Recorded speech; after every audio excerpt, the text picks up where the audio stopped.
Think about the last time you read a modern recipe.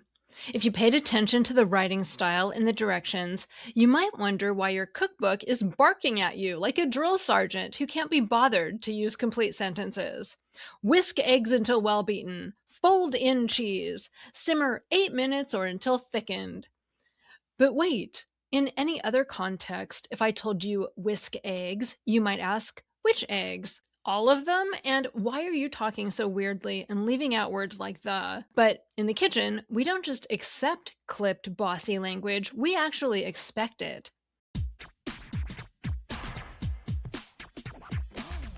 This type of writing is what linguists sometimes call the instructional register or imperative omissive style.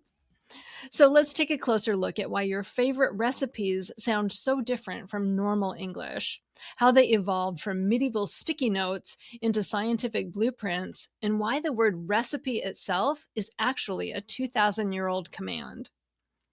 To understand the imperative omissive style, we can break it down into its grammatical ingredients, the imperative, and, you guessed it, the omissive. The imperative is the mood we use for commands. You probably learned early on that a complete sentence needs a verb and a subject. So if you want someone to whisk the eggs, you might say something like, now you should whisk the eggs. But in the imperative, the subject, you, is understood. We already know that you are following the recipe, so the subject is implied, and whisk eggs becomes fine. And then there's the omissive part. In a recipe, we usually drop determiners, which are words like the that come before nouns to help clarify their reference. So a normal sentence might be something like, you should fold the cheese into the batter and pour it into a greased 8-inch baking pan. But the recipe version is shorthand. Fold in cheese, pour into greased 8-inch baking pan. We've taken out the, which is the article, and we've also removed the object, it. Linguists sometimes call this object drop. It's not something we typically do in more formal or even everyday English. Unless the speaker is a toddler, you don't hear people just say, I like, without specifying what they like, unless it's really obvious. But in the specialized world of instructions like recipes, dropping objects is the gold standard. But recipes haven't always sounded crisp and efficient. In fact, older recipes could be surprisingly chatty. They were usually written for experienced household cooks, so they could also be super vague and would have baffled a beginner. They worked more like reminders scrawled on sticky notes than actual instructions. So measurements were inconsistent, and details like cooking times were rarely included. Medieval recipes might tell readers something like, boil until it be enough. But that raises some important questions. Enough of what? Or enough for whom? The earliest recipes assumed you'd inherited generations of kitchen knowledge. So, why did we eventually settle on a more clipped, no-nonsense style? It's not because cookbook authors can't write in complete sentences. In fact, you've probably seen jokes about recipe blogs making you scroll through someone's entire life story before revealing how many eggs you'll need. But food bloggers usually write those long introductions for search engines, not just to torture impatient cooks.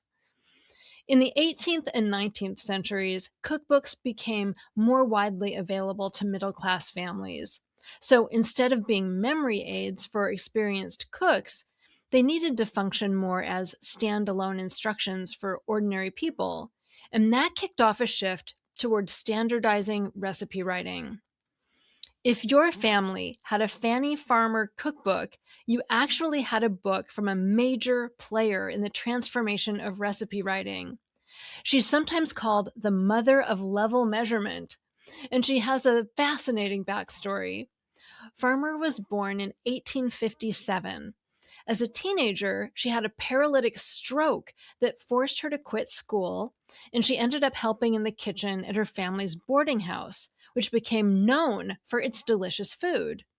At age 30, Farmer enrolled in the Boston Cooking School, and at the time, domestic science was all the rage. So the school approached cooking with less of a measure with your heart approach and more like something that could be studied scientifically. In 1896, she published the Boston Cooking School cookbook, which helped to standardize recipe measurements with precise cups and teaspoons, transforming them from loose guidance into step by step instructions that home cooks could easily follow. And as recipes got more technical, the language also became more abrupt and action oriented. Beat eggs, add flour, the goal wasn't beautiful prose, it was usability, which means recipe grammar isn't weird or broken English, it's just optimized. And that brings us back to the word recipe itself. Recipes used to be called by another name, receipts. Both recipe and receipt come from a Latin word meaning to receive or to take. But recipe is specifically the imperative form. Take. That makes sense when you realize that medieval apothecaries used to write prescriptions that often began with the word recipe, followed by a list of ingredients to take in combination for medicinal purposes, a lot like a list of ingredients in a recipe today. In fact, the symbol we associate with pharmacies comes from an abbreviation of recipe, an uppercase R with a line through the leg, which eventually became the RX symbol you see on your doctor's prescription pad today.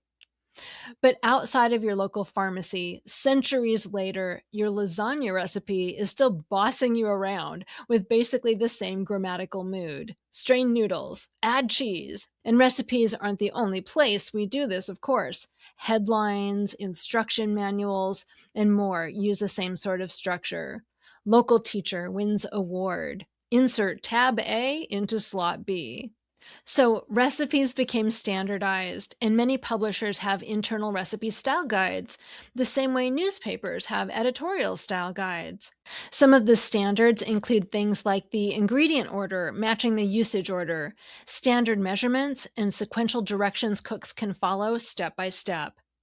In the end, recipe writing is just another example of how flexible English can be. We can drop subjects, articles, and even objects and still understand written text as long as we share the same context. That segment was written by Karen Lunde, a career writer and former Quick and Dirty Tips editor. She writes I'll Go First, a Substack where she shares personal essays and memoir, then hands you a weekly writing prompt and a metaphorical pen. Find her on igofirst.org. Finally, I have a FAMILECT story from Heather. Hi, Mignon. This is Heather. I have a FAMILECT for you.